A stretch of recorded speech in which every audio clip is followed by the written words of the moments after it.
Gold trusted gold buyers తాకట్టులో ఉన్న బంగారాన్ని విడిపించి ఈ రోజు ఉన్న మార్కెట్ ధరకే కొనబడును. మరిన్ని వివరాలకు సంప్రదించండి 7771077720. ఆరోగ్యం మహాభాగ్యం అంటారు పెద్దలు.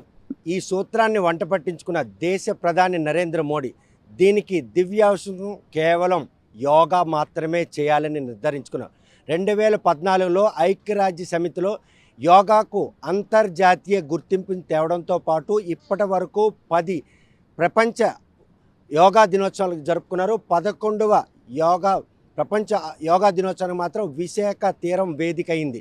సుమారు 28 కిలోమీటర్ల మేర 5 లక్షల మంది ఏకకాలంలో యోగా నిర్వహించేందుకు మాత్రం పూర్తిగా సన్నాహాలు సిద్ధమై ప్రస్తుతం మాత్రం విశాఖ తీరం అంతా కూడాను యోగాపై ఆసక్తి ఉన్న వారి రాక కోసం ఎదురు చూస్తుంది. అందంలో ఎటువంటి ఆసక్తి లేదు.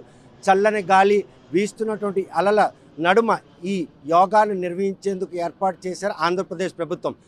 ప్రపంచం అంతా విశాఖ వైపు ఆంధ్రప్రదేశ్ వైపు చూసే విధంగా ఏర్పాట్లు జరిగాయి.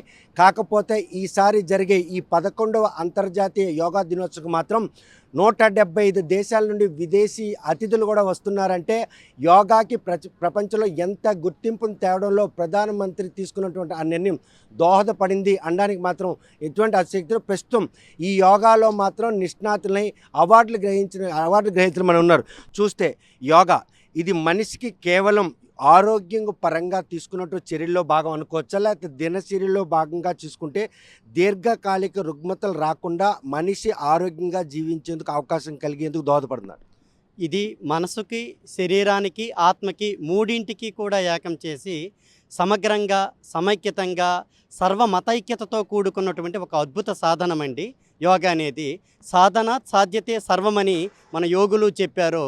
సాధనమున పనులు సమకూర ధరలోనని యోగి వేమన గారు కూడా చెప్పారు. వీటి ఋషులు, మునుల, యోగుల సారాంశాన్ని ప్రపంచ దేశాలన్నింటికీ ఇవ్వాలి. ఈ ప్రాచీన సంస్కృతిని, ఈ దివ్య ఔషధమైనటువంటి యోగాని వలన మోడీ గారి సదుద్దేశాన్ని తీసుకువెళ్ళడానికి సమిధులుగా మేము కూడా వచ్చాము. మేము రాష్ట్ర పోటీలలో, పాటల పోటీలలో సీనియర్ విభాగంలో నేను 2వ స్థానాన్ని కైవసం చేసుకున్నాను. ప్రభుత్వం వారితే మంత్రులచే కూడా 30,000 నగదు బహుమతిని కూడా అందుకున్నానండి. భారతదేశానికి సంబంధించినటువంటి అరుదైన ఈ ఏదైతే యోగా ఉందో ఆ యోగా ప్రపంచానికి చాట చెప్పాలి, ఆ యోగా ప్రతి ఒక్కరు కూడా వంట పట్టాలనే ఉద్దేశంతో 2014లో ఐక్యరాజ్య సమితికి విన్నవించి మరి దీన్ని ప్రపంచ యోగా దినోత్సవం గుర్తింపు తెచ్చిన మోడీ చొరవ ఈరోజు ప్రతి ఒక్కరిని కూడాను యోగాకి ఆకర్షితులు చేస్తుంది అనుకోవచ్చా? అవునండి.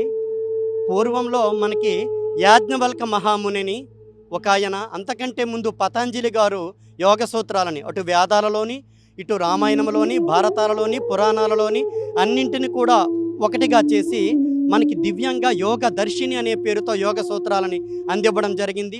తదుపరి 1893లో స్వామి వివేకానందుల వారు కూడా చికాగో సమావేశంలో అద్భుతంగా యోగ సాధనని చేసి యోగా యొక్క మహత్యాన్ని తెలియజేశారు.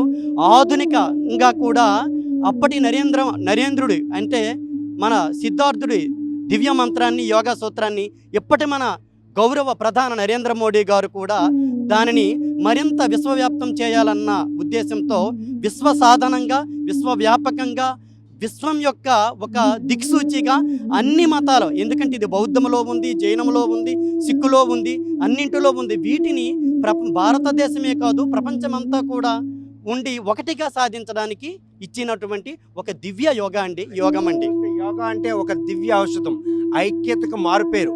మరోవైపు ఏదైతే ఆరోగ్యానికి మాత్రం ఈరోజు ఎంతలా దోహదపడినటువంటి ఈ యోగా మాత్రం అలనాటి నుంచి వచ్చినటువంటి పరంపర. కాకపోతే ఈ యాంత్రిక యుగంలో ఈ యోగాకి ఎవరు కూడాను ఆకర్షితులు కాని నేపథ్యంలో దేశ ప్రధాని నరేంద్ర మోడీ దీనికి ఒక అంతర్జాతీయ గుర్తింపును తెచ్చి ప్రపంచ యోగా దినోత్సవాన్ని కూడాను శ్రీకారం చుట్టారు. అప్పటి నుంచి ఇప్పటి వరకు ప్రపంచవ్యాప్తంగా భారతదేశం తీసుకున్నటువంటి ఈ నిర్ణయం, ప్రధాని మోడీ తాలూకా ఆశయం, ఈ రెండు సాధించేందుకు ఈరోజు విశాఖపట్నంలో జరుగుతున్న 11వ అంతర్జాతీయ యోగా దినోత్సవం మాత్రం హాజరయ్యారు. చూస్తే కనుక ఏ విధంగా తీసుకోవచ్చు, చిన్నపిల్లప్పటి నుంచి కూడాను దీన్ని అలవర్చుకోవాలంటే ఎటువంటి శిక్షణ అవసరం, ఏ ఏజ్ నుండి ఏ ఏజ్ వరకు ఈ యోగాకి అర్హులై ఉండాలి?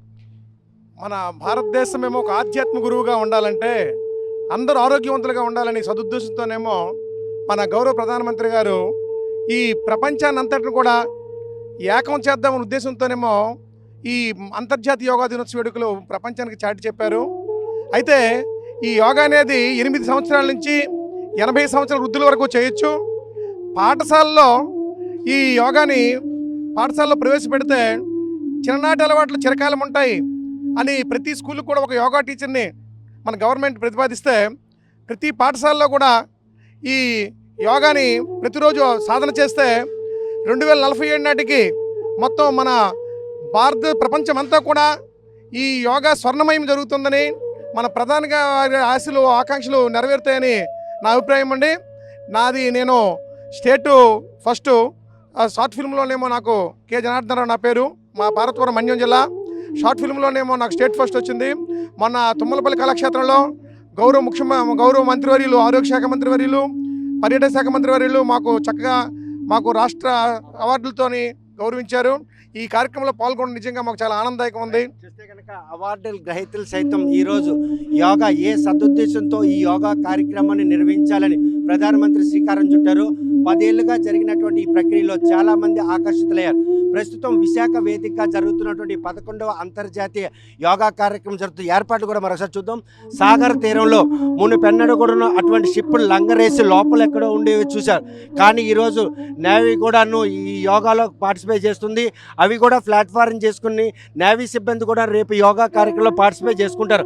అన్ని షిప్పులు కూడా ఇలా లంగరేసి మరి అంటే సముద్ర తీరానికి ఒడ్డుకు తెచ్చారు. ఎందుకంటే ప్రధాని మోడీ ఇక్కడ ఆ యోగా కార్యక్రమం పాల్గొంటారు కాబట్టి ఈ షిప్పుల అంబటి నుంచి కూడా ఒకవైపు సెక్యూరిటీ ఆస్పెక్ట్లోను, మరోవైపు నేవీ సిబ్బంది కూడా అక్కడ యోగా కార్యక్రమం ఇస్తారు. మరోవైపు చూస్తే ఎయిర్ ఫోర్స్ కూడాను 11 జెట్ విమానాలతో ఇక్కడ యోగా కార్యక్రమం సంబంధించిన విన్యాసాలు కూడా చేసే అవకాశం ఉంది.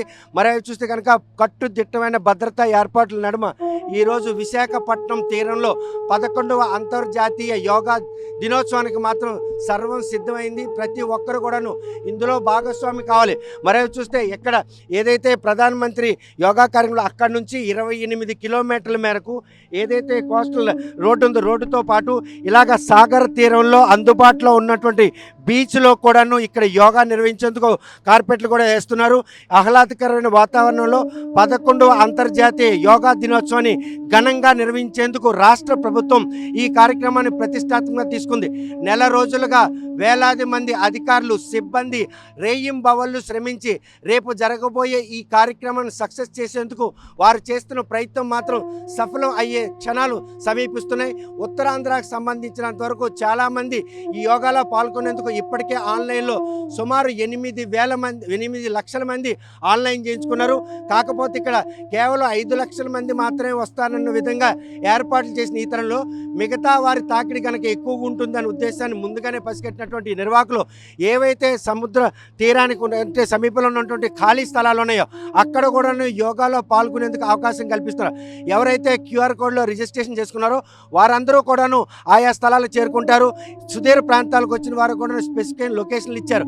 ఇటు సముద్ర తీరంలో ఉన్నటువంటి గస్తీని ముమ్మరం చేసినటువంటి సెక్యూరిటీ ఆస్పెక్ట్లో కూడాను ప్రధానమంత్రి ఎక్కడైతే యోగా నిస్తే అక్కడ నుండి 2 కిలోమీటర్ల పూర్తిగా భద్రత ఏర్పాట్లు మాత్రం కట్టుదిట్టంగా చేశారు. విశాఖ బీచ్లో మాత్రం ఈరోజు 11వ అంతర్జాతీయ యోగా దినోత్సవం మాత్రం ఘనంగా నిర్వహించేందుకు రాష్ట్ర ప్రభుత్వం తీసుకున్నటువంటి ఈ చర్యలు మాత్రం ప్రతి ఒక్కరిని ఆకర్షితులు చేస్తున్నాయి. 175 దేశాల నుండి వచ్చినటువంటి విదేశీ అతిథులు కూడా ఇందులో భాగస్వామి అవుతున్నారు. ఇప్పటికే ప్రపంచవ్యాప్తంగా భారతదేశంకి తన ధర్మంలో భాగంగా దక్కలేనటువంటి ఈ యోగాను మాత్రం పరిచయం చేసిన మోడీకి ఈ ఘనత దక్కుతుందనడంలో అతిశయోక్తి లేదు. 11వ ప్రపంచ యోగా దినోత్సవం మాత్రం చరిత్ర పుటల్లో నిలిచిపోతుంది అనడంలో ఎటువంటి అతిశయోక్తి. ఆ విధంగా ఈరోజు మాత్రం ఈ యోగా దినోత్సవాన్ని నిర్వహించేందుకు ఆంధ్రప్రదేశ్లోని విశాఖ సాగర్ తీరం అన్ని విధాలుగా సంసిగ్ధం అయిందనడంలో ఎటువంటి అతిశయోక్తి లేదు. విశాఖ సాగర్ తీరం నుండి వీడియో జర్నలిస్ట్ రామకృష్ణ, రవికుమార్లతో సత్యం, విశాఖపట్నం నుంచి. ఇండియా పాకిస్తాన్ తాజా అప్డేట్స్ కోసం డౌన్లోడ్ చేసుకోండి RTV లైవ్ యాప్.